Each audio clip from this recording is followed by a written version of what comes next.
नमस्कार दोस्तों, आज के हमारे इस वीडियो में हम आपके लिए श्री लक्ष्मी नारायण की एक बहुत सुंदर कहानी लेकर आए हैं। एक समय की बात है, भगवान नारायण लक्ष्मी जी से बोले, लोगों में इतनी भक्ति बढ़ गई है कि सब नारायण नारायण करते हैं। तो लक्ष्मी जी बोली, आपको पाने के लिए नहीं, मुझे पाने के लिए भक्ति बढ़ी है। तो भगवान नारायण बोले, लोग लक्ष्मी लक्ष्मी ऐसा जाप तो नहीं करते।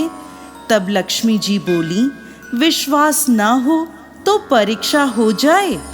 तब भगवान नारायण एक गांव में ब्राह्मण का रूप लेकर गए और एक घर का दरवाजा खटखटाया। तो घर के यजमान ने दरवाजा खोलकर पूछा, जी कहिए। तो भगवान बोले, हम तुम्हारे नगर में भगवान का कथा कीर्तन करना चाहते हैं। यजमान बोले, ठीक है महाराज, जब तक कथा होगी आप मेरे घर में रहना। तब गांव के कुछ लोग इकट्ठे हुए और सब तैयारियां कर दी। पहले दिन कुछ लोग आए। अब अगर भगवान स्वयं कथा कर रहे हों तो भक्त क्यों नहीं आएंगे। दूसरे तीसरे दिन कथा में भीड़ बढ़ गई। ये देख भगवान खुश हो गए कि कितनी भक्ति है इन लोगों में। लक्ष्मी जी ने सोचा, अब परीक्षा शुरू करने का समय है। लक्ष्मी जी ने वृद्ध माता का रूप धरा और गांव में पहुंच गईं। एक महिला अपना घर बंद करके कथा में जा रही थी। तो माता बोली, बेटी थोड़ा पानी पिला दो। वो स्त्री बोली, माता जी मुझे कथा में जाना है। तो माता बोली, पिला दे बेटी, मुझे बहुत प्यास लगी है। तो वो स्त्री लोटा भरकर पानी लाई। माता ने लोटे से पानी पिया और लोटा उसे वापस लौटाया। तो वो लोटा सोने का हो गया। ये देखकर वो स्त्री अचंभित रह गई कि लोटा दिया था तो स्टील का था और वापस लिया तो सोने का हो गया।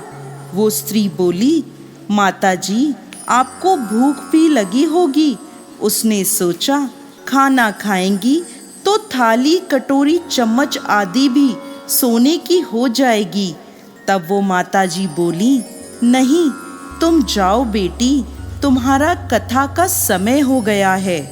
वो स्त्री कथा में आई और आसपास की महिलाओं को सारी बात बताई। वो सभी महिलाएं कथा में से उठकर चली गईं। अगले दिन कथा में लोगों की संख्या कम हो गई। तब भगवान ने पूछा कि लोगों की संख्या कम कैसे हो गई। तो एक व्यक्ति बोला, गांव में एक चमत्कारी माताजी आई हैं, जिसके घर में पानी पीती हैं तो ग्लास सोने का हो जाता है। थाली में खाना खाती हैं तो थाली सोने की हो जाती है। भगवान समझ गए कि लक्ष्मी जी का आगमन हो चुका है। इतने में देखा कि यजमान सेठ जी भी कथा में से चल दिए और माता के पास पहुँचे और बोले, माता मैं तो भगवान की कथा का आयोजन कर रहा था और आपने मेरे घर को ही छोड़ दिया। माता बोली, मैं तो तुम्हारे घर में सबसे पहले आने वाली थी, लेकिन देखा तो तुम्हारे घर में कथा चल रही है और कथाकार भी तुम्हारे ही घर में ठहरे हुए हैं। ये सुनकर सेठ जी बोले, बस इतनी सी बात, मैं अभी उन्हें किसी धर्मशाला में कमरा दिलवा देता हूँ।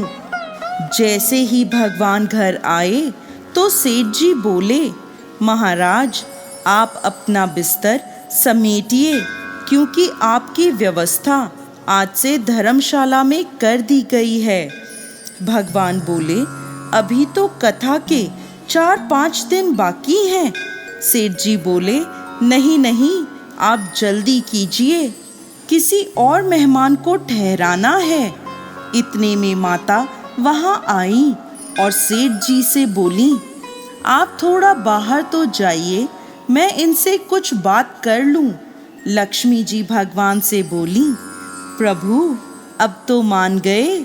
भगवान नारायण बोले, हाँ लक्ष्मी, तुम्हारा प्रभाव तो है, लेकिन मेरी भी एक बात तुम्हें माननी पड़ेगी कि तुम यहाँ आई जब संत के रूप में मैं यहाँ आया।